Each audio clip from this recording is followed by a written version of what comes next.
We good? All right. Thank you guys all for your patience. I apologize for that. That's not a good way to start. My name is Trenton Ivey. Tonight I'm going to be talking about mutating malware. My contact information is up here. I can give it to you afterwards if you'd like it. I would love to have anybody else that wants to collaborate on this come and talk to me afterwards. Just a quick history on me. I'm not going to bore you too much with who I am. But I started hacking at a young age. I absolutely love hacking. I love trying to figure out how things work, but I never thought I could make a career out of it. So I decided I'd become a doctor, which is probably a bad idea because I thought biology and chemistry was all about trying to solve things and figure things out, and it is to some extent. But when I went to the medicine field, it became much more about rote memory and procedure, and I kind of lost this vision of what I thought my life was going to become when I became a doctor. And all of a sudden, this hacking hobby became way more fun and way more addicting. And so I, at the end of my undergrad, I decided I'd go ahead and take a break and go to Africa for a little while and work in a hospital. And so while I was there, I got the opportunity to work in a lab, do rotations with doctors, get to see a lot of medical things firsthand. But it was a hospital in remote Africa, and so their systems were all like Windows 98 and XP, and this was like 3 or 4 years ago. And they had a different type of virus and sickness. And I ended up spending a lot of my afternoons trying to repair the computers and make them better instead of a lot of the patients, because I was one of the few people there that knew how to do so. And I came back at that experience and said, I absolutely love this. This is what I want to do. And so I ended up getting a job doing tech at a hospital. From there, I became a consultant at a group called 403 Labs.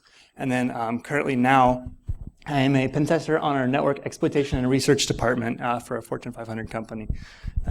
So that's me in a nutshell, and kind of maybe hopefully that helps you at least see a little bit of why my interests are where they are. So I am not the smartest person in the room. This is one of my first times giving a talk at a big convention like this, as is evident by the snafu that started it off. I'm not a bio expert. I did get my undergrad in bio, but that doesn't make me an expert. I am definitely not a doctor. Please don't ask me to diagnose anything that you may think you have or somebody else says they may think you have.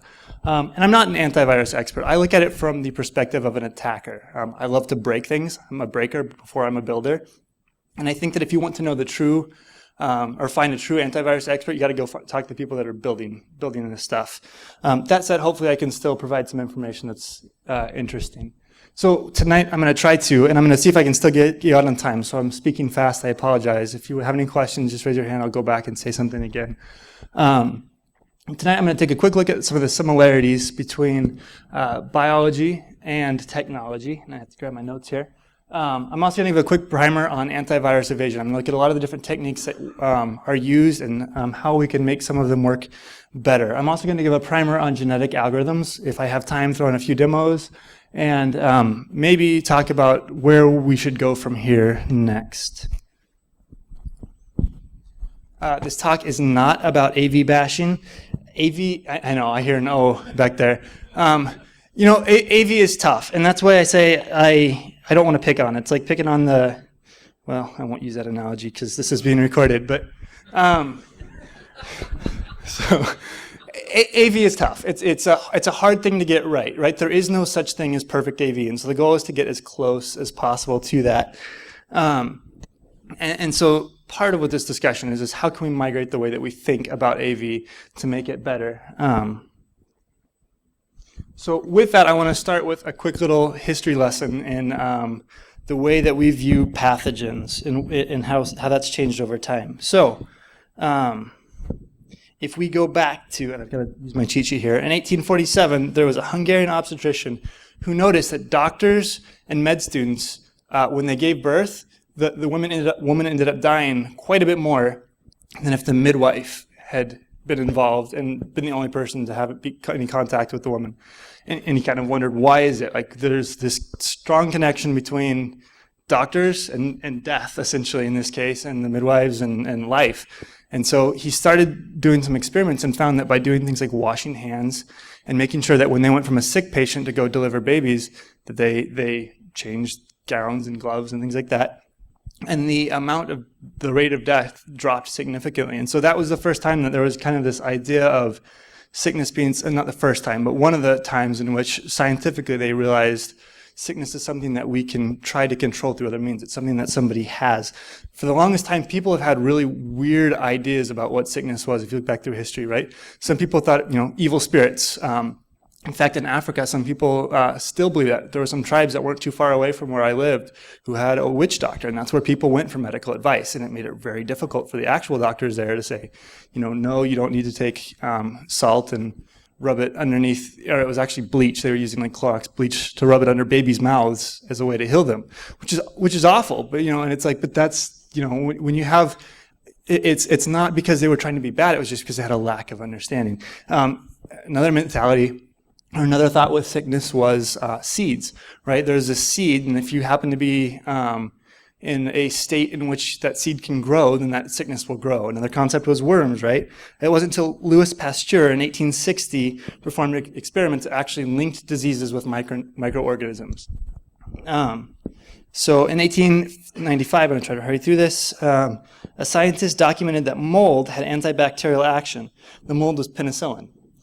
However, it was hard to purify. They couldn't use it for anything, so it was kind of noted, and it didn't get much use for quite a while. 1939 was the start of World War II.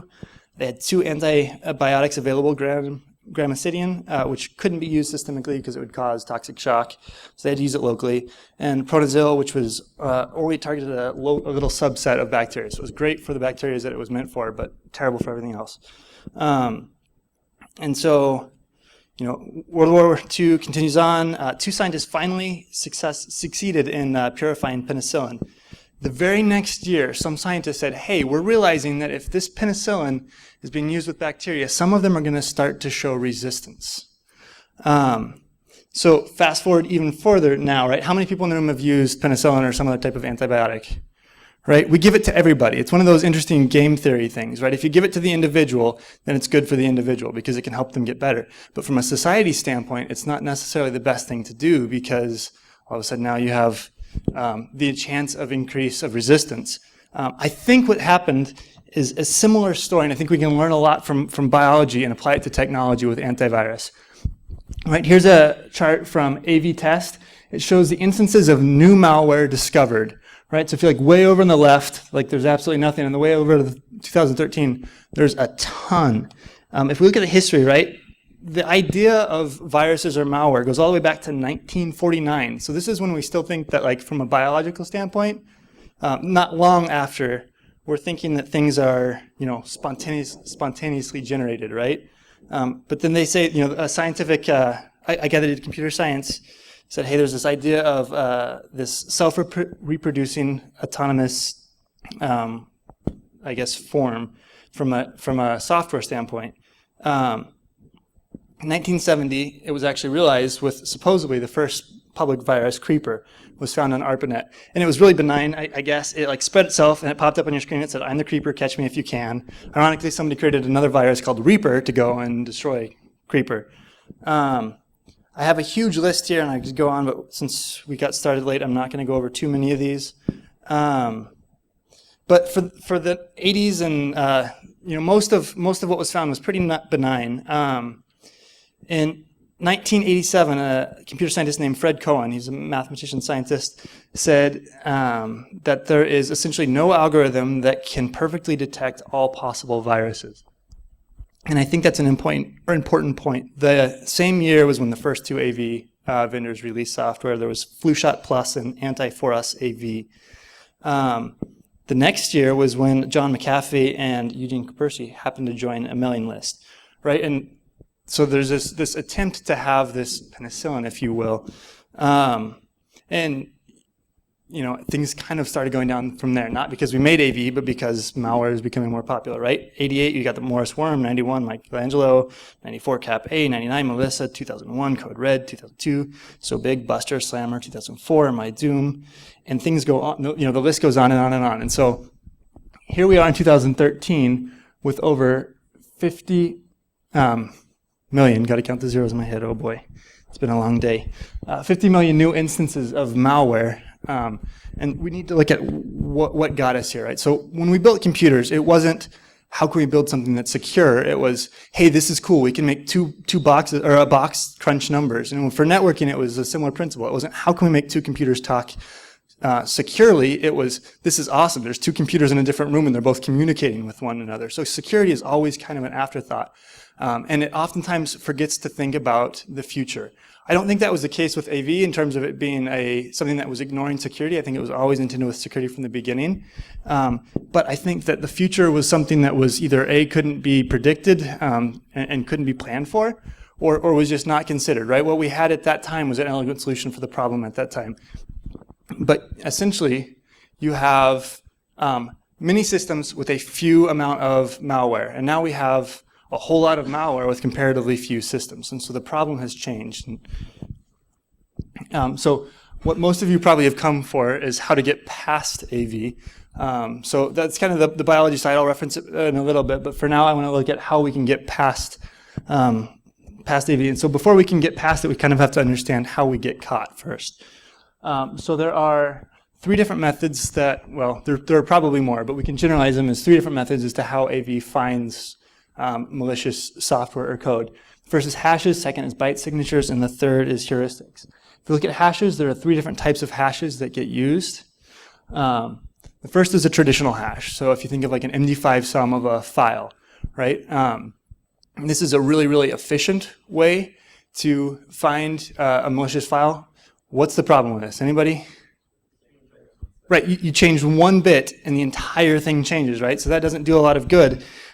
Maybe back in the 80s when stuff wasn't mutating itself or changing, there was no polymorphic code and things were relatively simple, that was fine. But that's totally broken now, right? Doesn't work hardly at all. So the next idea is sectional hashes. So this breaks the code up into segments. Usually you see it from like, if you look at the code level, you see like the data and the text segments, and you get a different hash for each one of those. That's better. That can avoid things like the way that you compiled it coming into question when you're trying to get a signature to work. But ultimately, we still have the same problem, right? We have this big hash, and minor changes in the code can result in the signature being broken. Finally, there's fuzzy hashes, or sometimes you can hear them called as perceptual hashes, and these are actually really, really cool. I had a problem where I had to go and categorize what a whole bunch of websites looked like. I had thousands of websites, and I had to kind of quickly target. And so what I ended up using is perceptual hashes. I took in-map script to scan the entire range, pulled down an image of everything, and then took a perceptual hash of that. And then I ordered those perceptual hashes. Unlike cryptographic hashes, perceptual hashes are the closer something is, the closer the hashes are. So this is actually really, really cool for AV. The problem is code is getting so much more complex, and there are so many uses for so many of the functions that AV use, right? So we can just start to hide things to make it look legit. Somebody once told me when I was learning lock picking that the best pick for any lock is the key, right? So if we can make something look legitimate, we can avoid things by this because it will be off slightly, but it can still do whatever we want it to do. So these are, of the three different types of hashes, this is by far the best, but it's still not perfect. Next major category is byte signatures. So if we look at this is an example of just a byte sequence, right?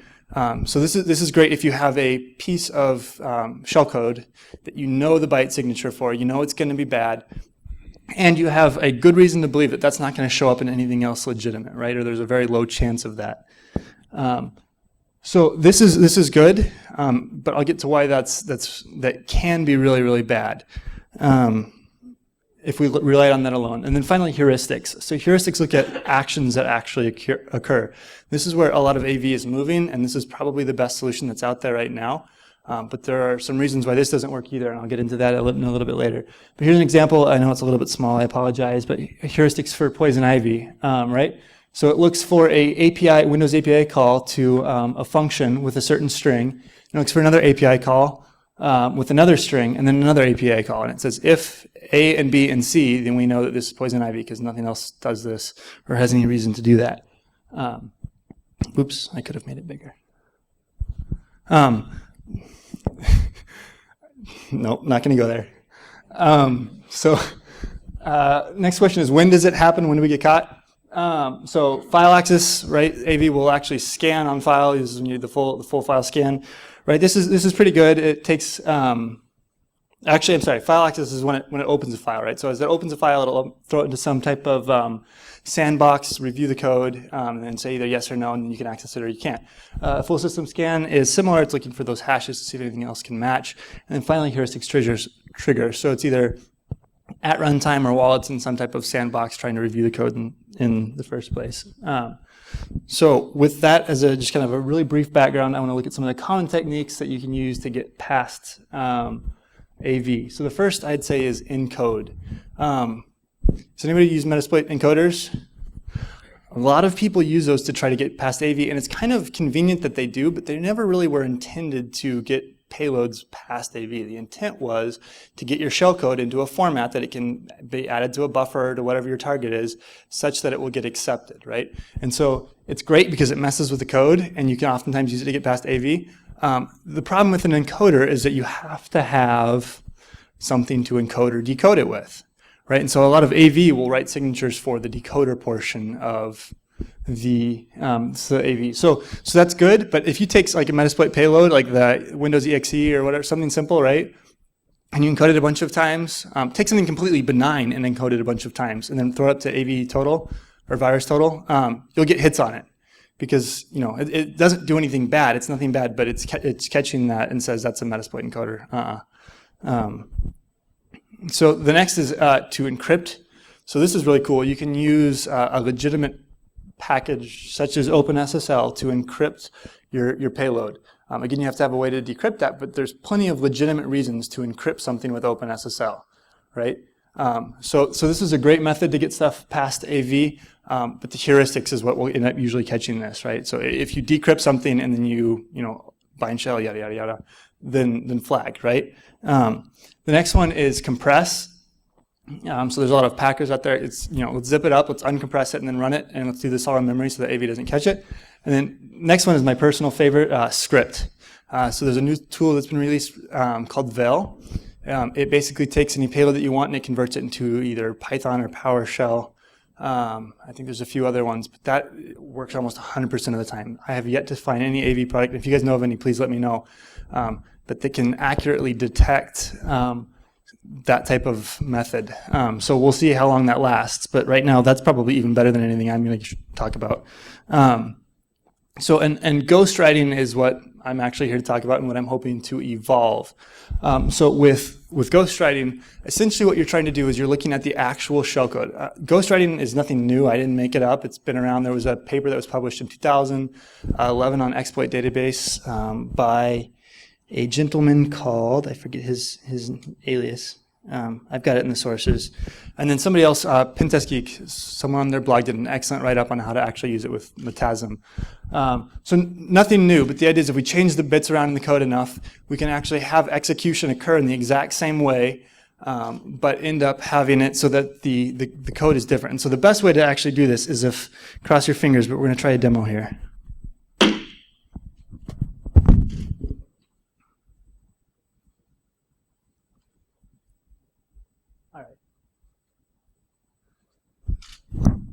Good old XP2, just because it just things a little bit easier from a disassembler perspective, but it could work on anything new. Same concept on something that's not ancient.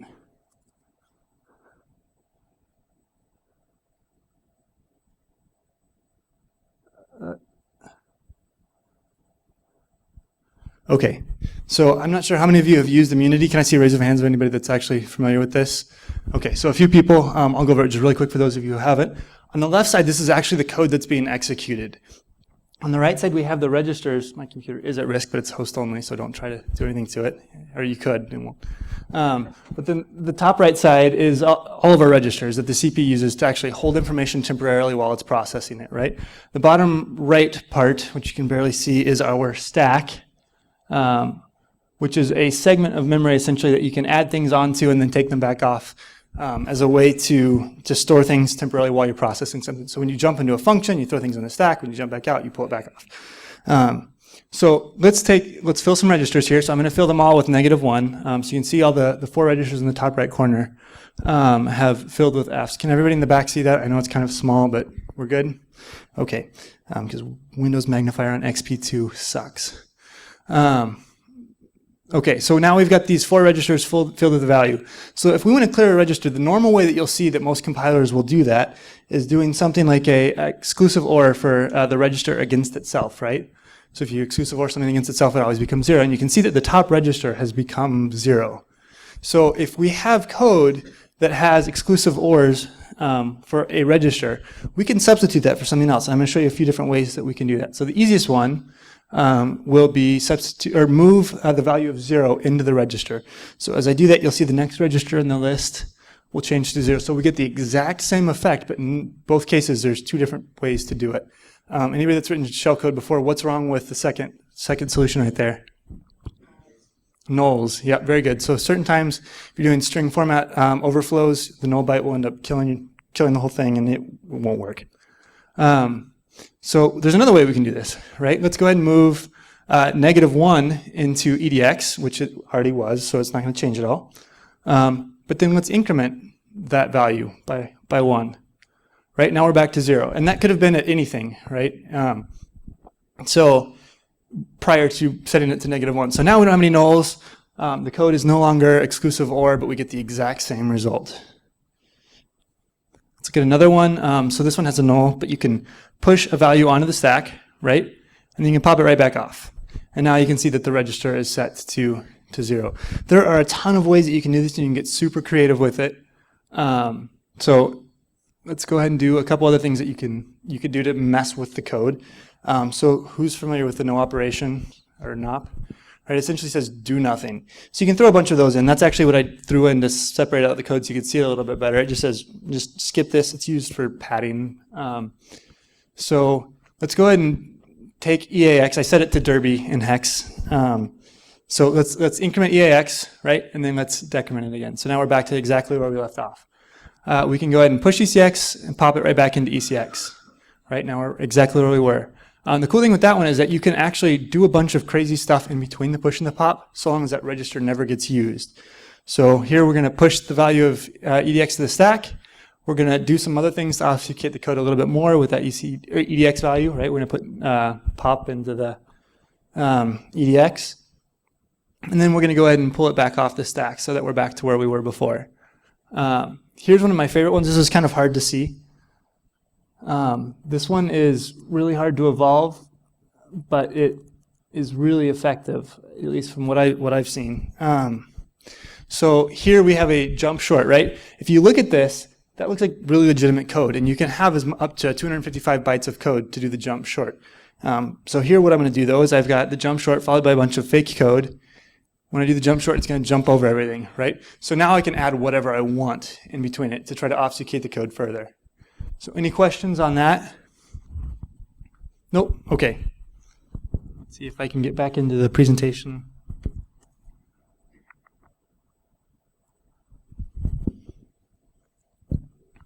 All right, so now the next part of it, evolution. This is by no means going to be complete, but quick overview of the concept, right? So you have something that's simple, and it gets put into an environment in which it needs to survive, right? In order for it to survive, it has to continue to replicate, right? So you can have something and say that, you know, in living beings we have DNA, right? So we have essentially 4 pieces of code that can be changed to come up with different protein sequences that essentially determine what we are as an organism.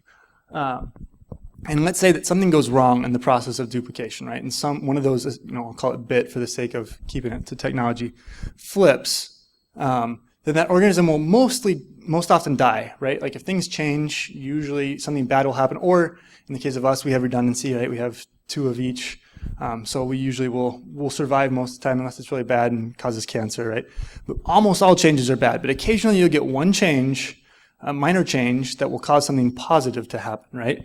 And this is a way oversimplification, right? Usually you get duplication of a gene and then one of the 2 genes will change. And but the idea is, with enough time and enough minor mutations, everything that doesn't work will die off. And everything that does work will stay and continue to pass on what did work to the next generation. So we can apply we can apply that same idea with genetic algorithms in software. So I've summed it up into a few different steps, right? So we can create an initial population. I'm going to show you a demo that kind of works for mutating shellcode. It's got some problems, and I'll talk about what those are and how I'm trying to get past them for future iterations. But we create an initial population. So what I've actually been working off of is the Meterpreter reverse TCP stager. Right? That's a common one. You use it for a lot of the connections that you would want to get for any payload you want to drop on a system. That's a handy one. So we create the initial population. Then we mutate that population. So I say, let's create 100,000 clones, and let's mutate them all. And what I end up doing in my code is I say, okay, let's pick a value between 0 and x. And if x is too high, then too much mutation happens, and the organism usually dies, organism being code. If too few are mutated, then it doesn't change much, and I don't see a lot of change over generations. And so, like, I right now have a value of 7 or 8, but I'm sure if my mutagens, which I'll show you in a minute, are better, that could be a much higher number. So we mutate everything in the population. So we have, I put back the original value, right? So we have the original code and all these different mutations of that code. And then we run a fitness test. Neil Bridges, the other guy that was going to be here, had to teach a SANS class, or got to teach a SANS class, however you'd like to look at it. He worked on a lot of our fitness test portion of this. And this is actually tricky. I'm sure there's a better way to automate it than what we did, but essentially what we needed to do is we ran it through a formula that said 1 if it's alive times by the percentage of AV that it got past, right? So we'd get back a score. And then depending on that score, it would determine how far it got off to the next generation. Unfortunately, for various reasons, we didn't get down very many generations before things started dying. So it's a bug in my code, but we're getting closer. And this is the next step, is have sex. So you take all this code that you've mutated, right? And after the fitness test, you know what survives well and what doesn't survive well. And so I say everything that's beneath a fitness test of 0.8 or 0.4 or whatever the the average of the generation was, I say, okay, let's get rid of you, and everything else, go ahead and cross over. Let's mix and match yourselves to get a whole new generation, right? And then you do it again. So you go back to the beginning, you take that stuff that you've crossed over, you mutate it a little bit, you run it through another fitness test, and you continue to do this over and over and over and over until you get something that will work as expected and gets past 100% of AV. So there were some challenges with this, and like I said, it doesn't work perfectly. I'm hoping to get it to work perfectly. But the disassembling process was very tricky. So Metasm is one of the best ways that I know to disassemble code in a scripting language. I'm using Ruby for most of my code. Metasm is great, but sometimes it gets confused, as would any disassembler, especially with complicated shellcode. A lot of shellcode has some instructions that are like kind of tricky, and it's that way for a purpose. It's trying to get the shellcode as small and as efficient and with as few null bytes as possible. And so it didn't always disassemble things right, which if you're doing manual ghostwriting, it's fine, because you, as a human, can say this isn't right, I'm going to fix it, and then it'll be good. When you're trying to automate it, 100,000 times in a short amount of time, then you have to have it disassemble perfect. And so one of the options I looked at was going back and actually rewriting a lot of the Metasm CPUs to actually have it disassemble the code right. But then I decided that was way over my head and would not be able to get that done before my talk. So my next idea was, well, why don't I just separate out all the different code into different bits, or bytes, essentially. And then I'll set each of those bytes into an array within an array. So what that did is that set it up so that I could actually rotate the code on that crossover function, right? So if I add or change any given piece of code, it's always going to essentially be in the exact same location. And so I ran that through. It worked great. My shell code was like mutating like crazy, and it was it did the exact same thing, but was completely different through various iterations. And so I got all excited, and then I started to run it against actual shell code, like this reverse TCP, and it started breaking. From what I've described, I don't know if I described it well enough, but anybody have any ideas as why that might be? So if you actually disassemble, and I don't think I'm going to have time. If you'd like to see it, I can show you afterwards. I can run through how the reverse TCP stager works. It actually does a lot of relative jumps, like I showed you earlier, where it jumps from one piece of code to the next. But when it said jump forward 8 bytes, and I added 2 more bytes as a part of my evolution, then all of a sudden when it jumped forward 8 bytes, unless those things were NOPs, it would die. And so what I was finding was there was like 3 or 4 places that it would mutate really, really well. And so it would like just go crazy there because it didn't screw with any of the jumps, but everywhere else it wouldn't mutate, it would just die. So that's something I'm working on fixing. the next iteration of the tool that I'm working on is actually going to attempt to decompile, change, and then recompile the code manually. But then again, that goes back to having to rewrite Metasm CPUs and trying to get that to all work appropriately. So then again, so the crossover is addition, subtraction, substitutions. That's where I see the problems with the jumps. So I'll show you one more demo. You can actually see it work, hopefully.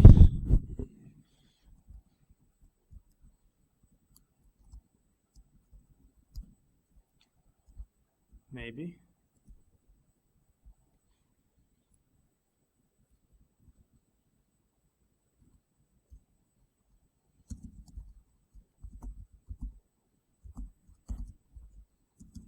All right, so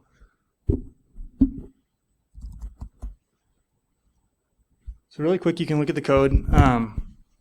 I'll walk through it really quick, so if you don't code in Ruby, it should make sense. I essentially start a framework. This is what holds all the different mutagens and compilers that I use.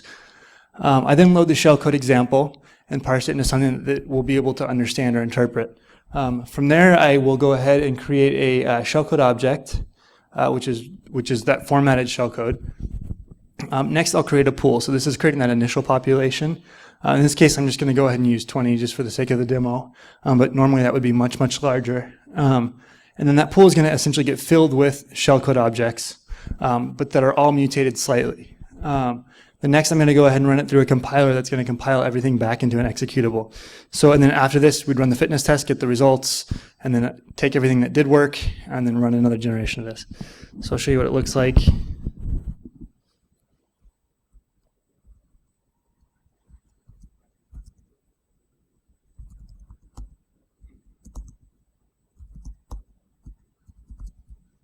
Actually, before I actually run it, I'll show you what some of the code of the different mutagens look like. This is everything that I've defined so far. I tried to kind of make it look like Metasploit so other people could use it. I don't think anybody will since it doesn't work perfect yet. But when it does work, trying to do this.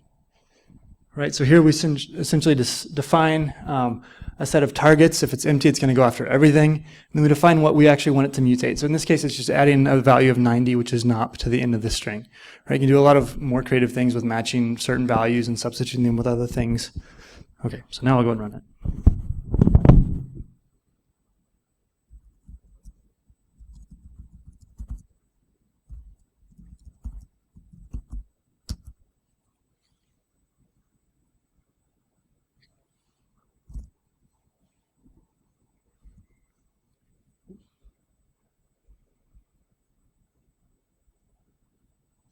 Sorry, that's tricky.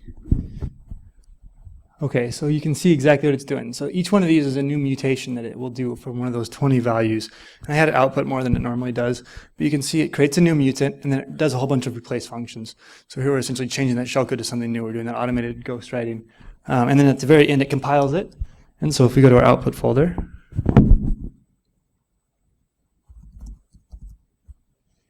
you can see all the different variants of the C code that's generated as well as the final executable that would then go into the fitness test. So that's how it works as of now. I will probably be releasing code shortly. I was planning on releasing it today, but because it's not working perfect, I figure I'd rather get it right before I release it. That said, if anybody's interested, I'd be happy to share it with you.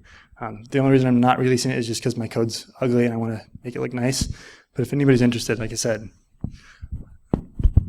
talk to me afterwards.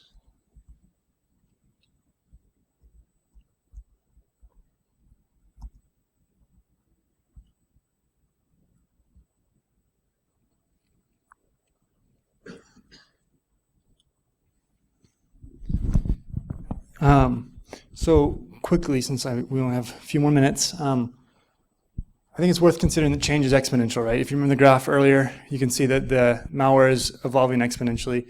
As computers move more towards genetic algorithms and neural networks, we're going to also see that the rate at which bad things occur will grow exponentially as well. You know, we're hoping that technology will evolve and come up with these great AI solutions, but the same thing can happen from the malicious perspective. And so one of the things that we need to do is consider many, many different layers, right? I say AV is a hard solution.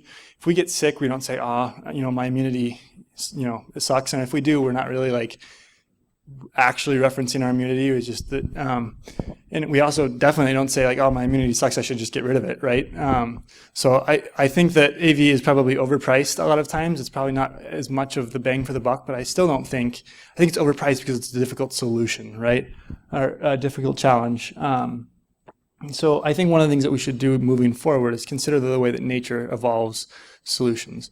One of the things that I would like to see is AV vendors trying to actually evolve signatures that work better, right? So let's take a whole bunch of malware and let's try to evolve solutions that give us a percentage of how likely something is bad. And we actually do see that, and a couple vendors are starting to play with that, but I think that that's the direction that we need to go. And then redundancy, right? Let's not ever trust one particular thing. Let's not just say AV is a solution or the firewall or the WAF, or IDS, IPS. Let's add as much redundancy in the systems as possible. So sorry that was scattered and I was kind of rushed. Sorry for getting a late start. Are there any questions? Yes, sir.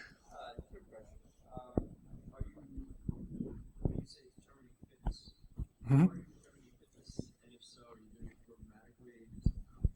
Yeah, so good question. We've tried to automate that as much as possible. Right now, the way that we have it is we have that output folder, right? So we run a generation. I essentially zip it up and I send it to the other guy that was here, Neil, and he takes each executable and pushes it to a VM, which will then test to see whether it works. If it works, it comes back with a 1. If it's a 1, he'll then push it to a series of AV boxes to see whether it gets detected, and he tries to use our APIs.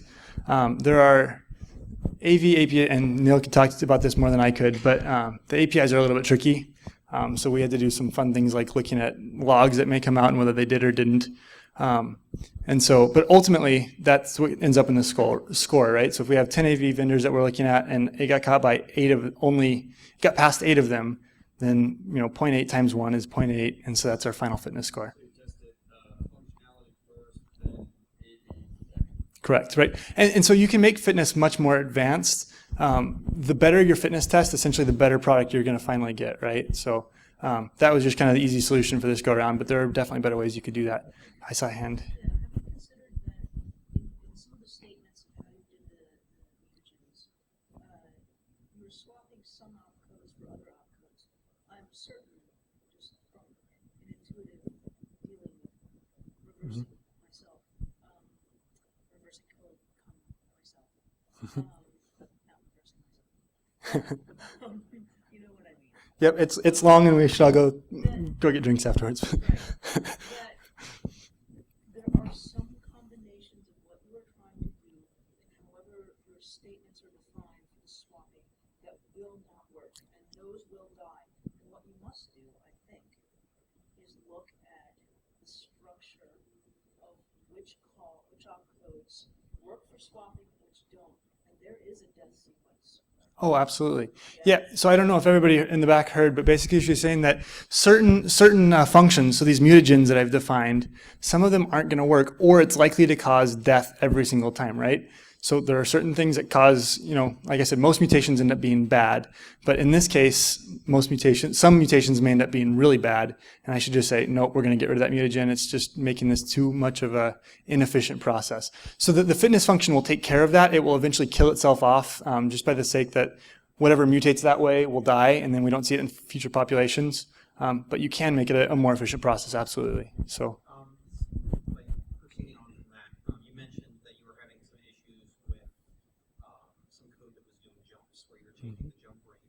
Yep. And I don't know about which instructions that you're looking at, but if there are different lengths, you might check whether you're verifying that the jump is moved up in the instruction. Right, that's exactly what was happening. Is I would add extra, like say add a NOP, right? Now it's not landing in the right spot, and that's why it was only evolving appropriately in a couple spots, is because those are the ones that weren't near a jump. So.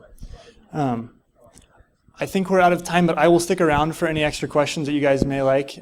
So thank you. I appreciate it, especially so late on a Friday night. Thank you.